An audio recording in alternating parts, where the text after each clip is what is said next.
جی السلام علیکم۔ آج کا ہمارا ٹاپک ہے توحید۔ اس میں ہم یہ دیکھیں گے کہ مختلف مکاتب فکر نے توحید کو کس طرح سمجھا ہے۔ توحید سرسری طور پہ تو یہی ہے کہ اللہ کو ایک مانا جائے، ماننے کے ساتھ ساتھ اپنا حاجت روا اور اپنی دعاؤں کا مرکز صرف ایک ہی ذات کو مانا جائے جو کہ اللہ ہے۔ قرآن کو چاہے آپ سرسری طور پہ پڑھیں یا غور سے پڑھیں، مگر آپ جان جائیں گے کہ اس کا عنوان توحید ہے، اور اللہ نے قرآن کے چپے چپے پہ اپنی توحید جو ہے وہ اتنی واضح کر دی ہے کہ انسان کوئی کتاب نہ پڑھے اور صرف قرآن ہی پڑھ لے تو اس کو توحید کا کانسیپٹ جو ہے کلیئر ہو جائے گا۔ تو توحید کے بارے میں سب سے پہلے میں حضرت علی کے خطبہ نمبر 1 جو نہج البلاغہ میں ہے اس کی طرف جانا چاہوں گا، جس میں وہ فرماتے ہیں کہ نہ بلند پرواز ہمتیں اسے پا سکتی ہیں، نہ عقل و فہم کی گہرائیاں اس کی تہ تک پہنچ سکتی ہیں، اس کے کمال ذات کی کوئی حد معین نہیں۔ دین کی ابتدا اس کی معرفت ہے، کمال معرفت اس کی تصدیق ہے، اور کمال تصدیق توحید ہے۔ اسلام میں توحید کا تصور بالکل واضح ہے، اور قرآن برملا اظہار کرتا ہے۔ سورہ اخلاص میں قل هو اللہ احد، کہہ دو اللہ ایک ہے، اللہ بے نیاز ہے، لم یلد، نہ وہ کسی سے پیدا ہوا، ولم یولد، نہ اس سے کوئی پیدا ہوا، ولم یکن لہ کفوا احد، اور اس کے برابر کوئی نہیں۔ تو اس میں اللہ نے آپ دیکھیں گے کہ 5 اپنے صفتیں بیان کر دی۔ ایک تو یہ کہ وہ ایک ہے، الصمد، بے نیاز ہے، اس کو ضرورت ہی نہیں ہے کسی دوسرے کی، نہ وہ کسی سے پیدا ہوا ہے نہ اس سے کچھ پیدا ہوا، اور اس کے بعد کہتا ہے وَلَمْ يَكُنْ لَهُ كُفُوًا أَحَدٌ، اور اس کے ہمسر بھی کوئی نہیں۔ تو اس سے واضح تصور یکتائی کا، توحید کا اور کہیں نہیں ہے۔ سورہ زمر کی آیت ہے 62، بسم اللہ الرحمن الرحیم، اللہ ہی ہر چیز کا خالق ہے اور وہی ہر چیز کا نگران ہے۔ تو کسی کے ذہن میں یہ نہیں آ سکتا کہ کیا کوئی اور بھی خالق ہو سکتا ہے۔ تو اس طرح اللہ نے قرآن میں مختلف جگہوں پر اپنی صفت بیان کر کے یہ بتایا ہے انسان کو کہ ان صفتوں سے خدا کو پہچانا جا سکتا ہے، نہ کہ یہ صفت خدا ہے، یہ صفات، ان سے آپ خدا کو پہچانیں کہ وہ خالق ہے، وہ رازق ہے، اور تو آپ کے ذہن میں الہیت کا تصور واضح ہو جائے کہ الہ ہے کیا، آخر وہ کیوں آپ مان رہے ہیں اسے الہ، تاکہ آپ کسی اور انہی صفات کو کسی اور جگہ تلاش نہ کریں۔ اس طرح دوسری آیت سورہ انبیاء کی آیت ہے 22، اگر آسمان اور زمین میں خدا کے سوا اور معبود ہوتے تو زمین و آسمان درہم برہم ہو جاتے۔ تو یہاں دلیل دی ہے قرآن نے کہ اگر اللہ کے علاوہ ہم کسی اور کو اس کے برابر مانیں گے، کہ کوئی اور بھی الہ مان لیا جائے، ابھی ہم صرف 1 سے 2 کی طرف آتے ہیں، کہ ہم صرف یہی مان لیں کہ کوئی اور بھی ہے، تو قرآن اس کی دلیل دی ہے کہ زمین و آسمان میں کا نظام در و برہم ہو جائے گا، کہ خدا کچھ کہہ رہا، دوسرا خدا کچھ کہہ رہا، اور جو وہ کہے گا ظاہر ہے اس نے ہونا ہے، تو ایک نظام کائنات درہم برہم ہو جاتا ہے۔ تو اب ہوا یہ کہ جب توحید کا کانسیپٹ کلیئر ہو گیا قرآن میں، تو آخر اس کی کیفیت کیا ہے؟ اس توحید کی جو آپ مان رہے ہیں، اس کی کیفیت کیا ہے؟ وہ کیسا ہے؟ وہ کس طرح سے ہمارے ذہن میں اس کا کیا تصور بنتا ہے؟ تو سورہ ہود کی آیت ہے 37 کہ اللہ نے حضرت نوح سے کہا کہ آپ کشتی بنائیے ہماری نگاہوں کے سامنے، تو بے اعیننا یعنی دونوں آنکھوں کے، ہماری نگاہوں کے سامنے، دونوں آنکھوں کے سامنے آپ بنائیے۔ تو آنکھوں کا ذکر آ گیا ہے، تو اب اس کو پڑھ کے انسان کے ذہن میں آنکھوں کا تصور آیا۔ اب سورہ صاد آیت 75، اللہ نے فرمایا اے ابلیس، کس چیز نے تجھے روکا، ما منع کا، کس چیز نے تجھے روکا کہ تو نے اس کو سجدہ نہیں کیا جس سے میں نے اپنے دونوں ہاتھوں سے بنایا۔ تو یہاں اب ہاتھوں کا ذکر آ گیا، تو اب ذہن میں تصور بنا ہاتھ کا، اور یہ ہے سورہ بقرہ کی آیت 115، اور مشرق و مغرب کا مالک اللہ ہے، تم جدھر بھی منہ کرو ادھر ہی اللہ کا چہرہ ہے۔ تو یہاں سے اب چہرے کا، جب آنکھوں کا تصور آ گیا تو اب چہرے کا تصور بھی ہمیں آ گیا کہ اس توحید جو قرآن ہمیں بیان کر رہا ہے اس میں ہمیں ایک طرح سے ہمیں آنکھوں کا ذکر بھی مل رہا ہے، ہاتھوں کا ذکر بھی مل رہا ہے، اور چہرے کا ذکر بھی مل رہا ہے۔ اب ایک اور آیت سورہ القلم ہے، اس کی آیت ہے 42، جس دن پنڈلی کھول دی جائے گی اور سجدے کے لیے بلائے جائیں گے تو سجدہ نہ کر سکیں گے۔ تو یہاں پنڈلی کا ذکر آ گیا قرآن میں کہ اس کی پنڈلی بھی ہے۔ اس کو کنفرم کرنے کے لیے ہمیں صحیح بخاری کے حدیث نمبر 7439 میں جانا پڑے گا، جہاں کے الفاظ موجود ہیں کہ قیامت کے دن کی کہ کہ جہاں پوچھا جائے گا مسلمان سے کہ کیا تمہیں اللہ کی کوئی نشانی معلوم ہے، تو وہ کہیں گے پنڈلی، پھر اللہ تعالیٰ اپنی پنڈلی کھولے گا. تو یہاں کوئی کسی بھی شک کی گنجائش کے بغیر یہ الفاظ موجود ہیں قرآن میں اور حدیث میں کہ پنڈلی کھولی جائے گی، تو پنڈلی ثابت ہو گئی. اب اس میں ہمارے پاس دو آرائیں آئی ہیں. علماء نے اس کے بارے میں تفسیر کی ہے کہ یہ جو ہاتھ آنکھ چہرے کا ذکر ہے یہ ماننا تو پڑے گا کیونکہ یہ قرآن میں ہے اور اس طرح سے بالکل واضح لکھا ہے، مگر جو اس کی شان کے لائق اس طرح سے مانیں گے. ہم اس کی تشبیہ نہیں کر سکتے کیونکہ قرآن میں ہے. سورہ شورى کی آیت 11، وہ آسمان و زمین کا پیدا کرنے والا، اس نے تمہاری ہی نوع سے تمہارے جوڑے پیدا کیے اور چوپایوں سے بھی جوڑے بنائے اور تمہاری افزائش کرتا ہے. اس کی مثال کسی بھی کوئی مثال نہیں. تو لیس کمثلہ شیء، کہ اس کی مثل کوئی شے نہیں. تو یہاں سے ان سارے تصورات کی نفی ہو گئی کہ جو ذہن میں پیدا ہوتے ہیں آنکھ، ہاتھ، پنڈلی اور آنکھوں کے بارے میں. اہل سنت کے علماء نے یہ موقف اختیار کیا کہ ان سارے جو آیات ہیں قرآن جس میں ہاتھ کا ذکر، ہاتھ، آنکھوں یا چہروں کسی بھی عضو کا ذکر ہو رہا ہے خدا کی، ہم اسے منوعاً تسلیم کریں گے جس طرح سے لکھا ہے اسی طرح سے، مگر جس طرح اس کی شان کے لائق ہے، یعنی ہم اسے ایکسپلین نہیں کر سکتے. قرآن میں سورہ آل عمران میں اللہ فرماتا کہ وہی اللہ ہے جس نے تجھ پر کتاب اتاری جس میں واضح مضبوط آیتیں ہیں جو اصل کتاب ہے، اور بعض متشابہ آیتیں، بس جن کے دلوں میں کجی ہے وہ تو اس کی متشابہ آیتوں کے پیچھے لگ جاتے ہیں فتنے کی طلب اور اس کی مراد کی جستجو کے لیے. تو اب قرآن نے اپنی آیتوں کو دو حصوں میں تقسیم کیا. ایک ہے آیات محکمات جو بالکل واضح ہیں، اور جب انہیں پڑھتے ہیں تو آپ کے ذہن میں کوئی اور تصور پیدا نہیں ہوتا، بالکل واضح ہوتی ہیں. اور پھر بعض جو ہیں وہ متشابہات ہیں جو کہ واضح نہیں ہیں. تو علماء نے کہا کہ جو بھی اس طرح کی یہ آیات ہیں یہ پھر متشابہات میں آئیں گی. اور اس کانسیپٹ کو بہت اچھا ایکسپلین کیا ہے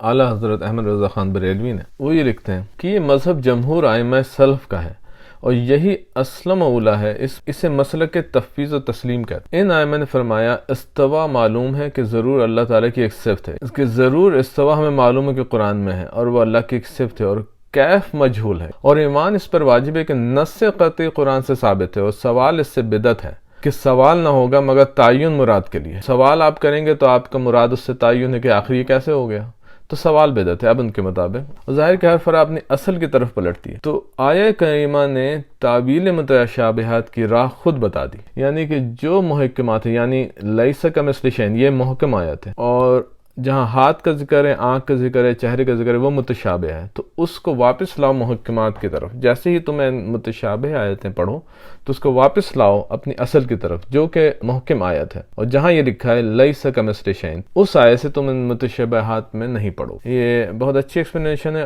تو اب ہم آتے ہیں اہل تشریح کی طرف. تو شیخ طوسی ایکسپلین کرتے ہیں قرآن کی محکمات اور متشابہات. تو وہ کہتے ہیں کہ محکم وہ ہے جس کی ظاہری عبارت سے مطلب و مراد بلا قرینہ معلوم اور واضح ہو جائے. متشابہ وہ ہے جس میں ظاہری عبارت سے مفہوم و مراد واضح نہ ہو. قرآن کی بعض آیات ایسی ہیں جن کا مفہوم ان آیات کے الفاظ سے ظاہر بظاہر سمجھ میں آ جاتا ہے، انہیں سمجھنے کے لیے آیات کی عبارت ہی کافی ہوتی ہے، مزید کسی قرینے اور دلیل کا سہارا لینا نہیں پڑتا.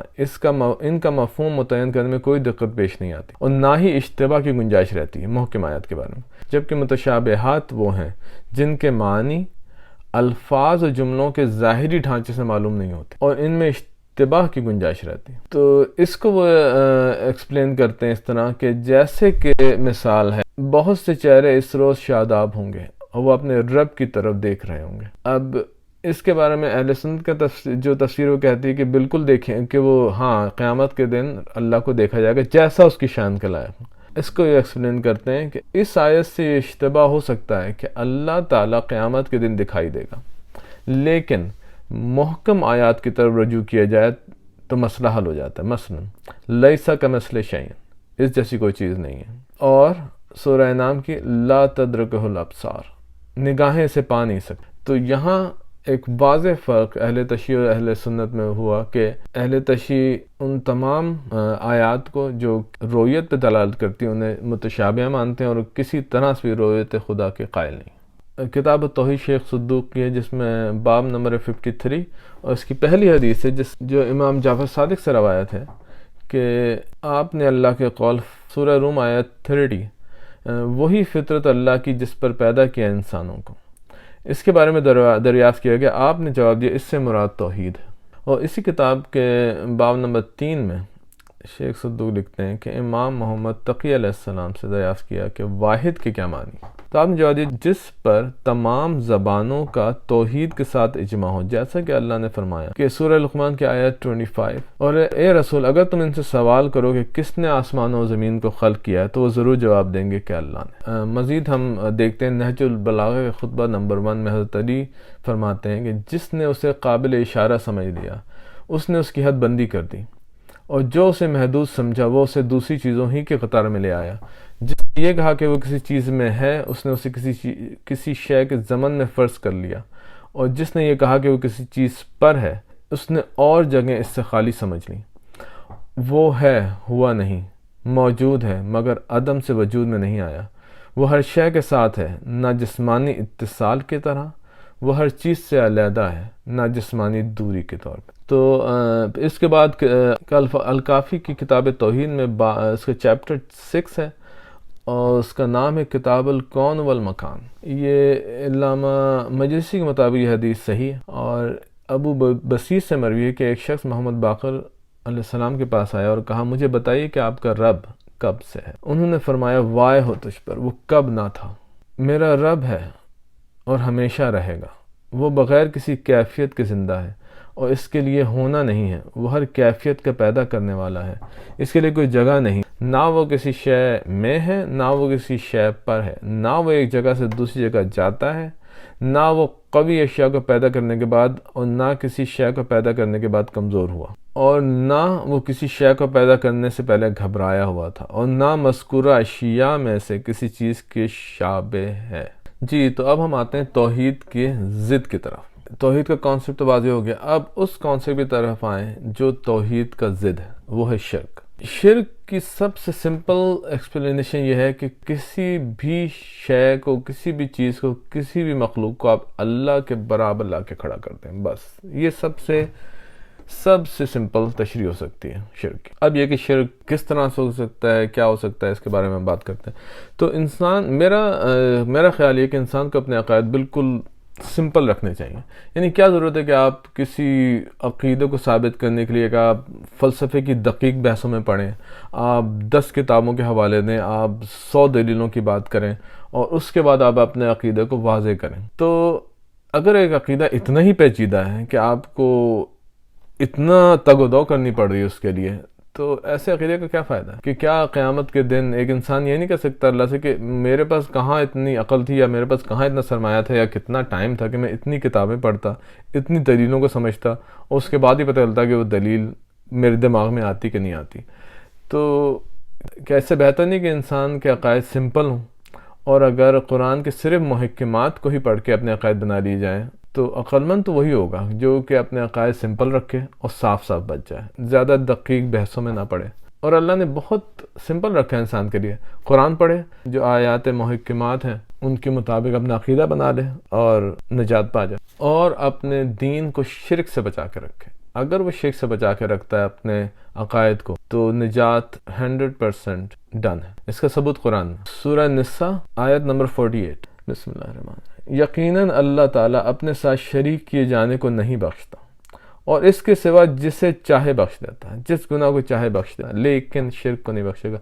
تو ایک گارنٹی تو ہمیں مل گئی نا کہ رسول اللہ کی شفاعت سے اور اللہ کی رحمت سے ہم ان اپنے گناہوں کی بخشش تو کروا سکتے ہیں، مگر شرک کی بخشش نہیں کروا سکتے۔ تو اب ہم ذرا شرک پہ تھوڑی سی بحث کریں، جو کہ اتنا امپورٹنٹ گناہ ہے کہ آپ کی تمام زندگی کے اعمال ایک طرف ہوں اور ایک شرک ہو تو ملینز آف اعمال ملٹیپلائی بائی 0 کا نتیجہ 0 نکلے گا۔ شرک وہ 0 ہے۔ تو اس کے بارے میں قرآن میں اللہ نے بہت سختی سے بات کی، اور اس کو ہم دیکھتے ہیں سورہ البقرہ آیت نمبر 22، بس کسی کو خدا کا ہمسر نہ بناؤ اور تم جانتے تو ہو۔ تو وہ جو ہم نے بات کی تھی کہ شرک کی سب سے سمپل ڈیفینیشن کہ خدا کے ساتھ کسی کو برابر لا کے کھڑا کر دیا، تو یہی اس میں ذکر ہو رہا ہے کہ فَلَا تَجْعَلُوا لِلَّهِ أَنْدَادًا، کہ کسی کو خدا کے ہمسر نہ ٹھہرانا۔ تو اس آیت کے بارے میں یہ اہل سنت میں ایک بہت اچھی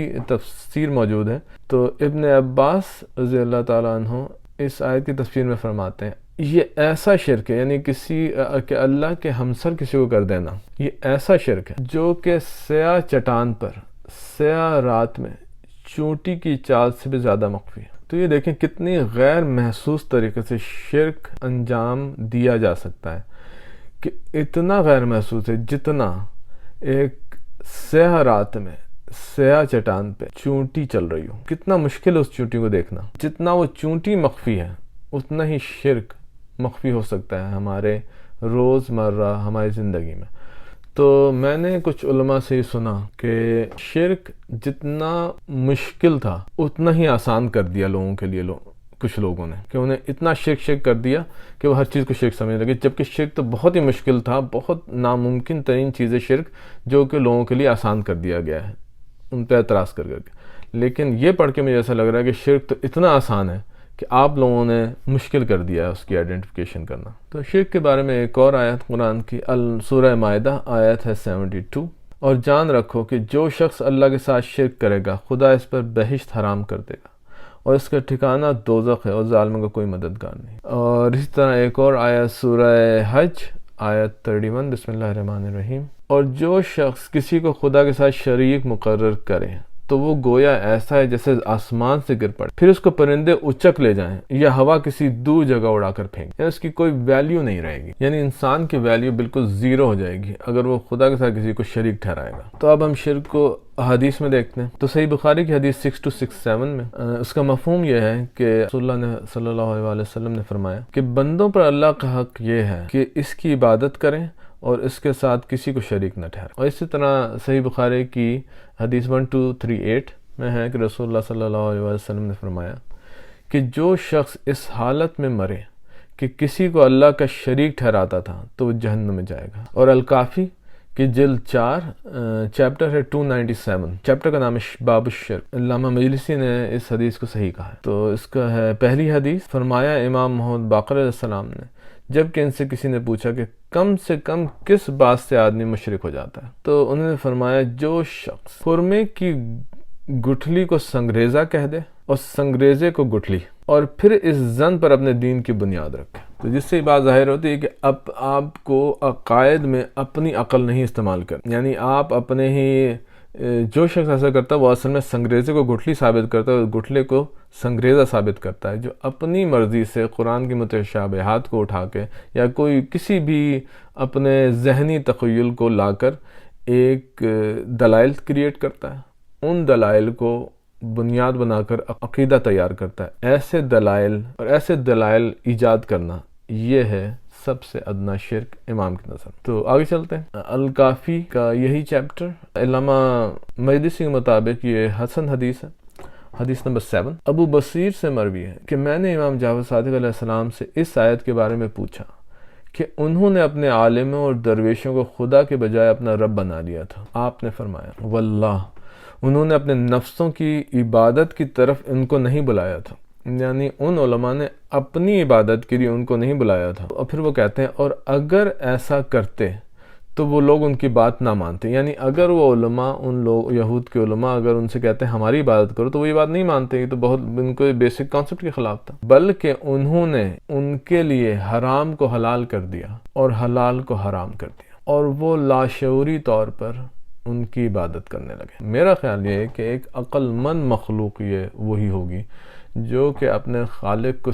سب سے ناراض کرنے والی جو چیز ہے اس سے تو دور رہے۔ ویسے ہم سبھی گنہگار ہیں، کیا ضرورت ہے کہ ایسا گناہ کر لینے کی جس کی ہمیں گارنٹی ہے کہ کوئی سفارش کوئی معافی موجود نہیں۔ کاش کہ یہ میسج ہر مذہب اور ہر اس مذہب کی فرقے والوں کے پاس پہنچ جائے کہ تم لوگ جو مرضی کرتے رہو لیکن اپنے الہ کا تصور جو بھی تمہارے ذہن میں ہے اس کے ساتھ کسی کو شریک مت کرو۔ تو ایک امید ہے وہ جو ایک الہ کا تصور تمہارے ذہنوں میں ہے وہ تمہارے سارے گناہ معاف کر دے گا مگر شرک کو معاف نہیں کرے گا کہ اس کے ساتھ تم نے کسی کو شریک کر دیا۔ اگر آپ کے پاس ٹائم ہو اور آپ نے اگر یہ ویڈیو یہاں تک دیکھ لی ہے تو مجھے بتائیے گا کہ کیسی لگی آپ کو ویڈیو، اور آپ کسی بارے میں کوئی ایڈیشن کرنا چاہتے ہیں یا کوئی اپنا کوئی کامنٹ کرنا چاہتے ہیں تو مجھے ضرور بتائیے گا۔ خدا حافظ۔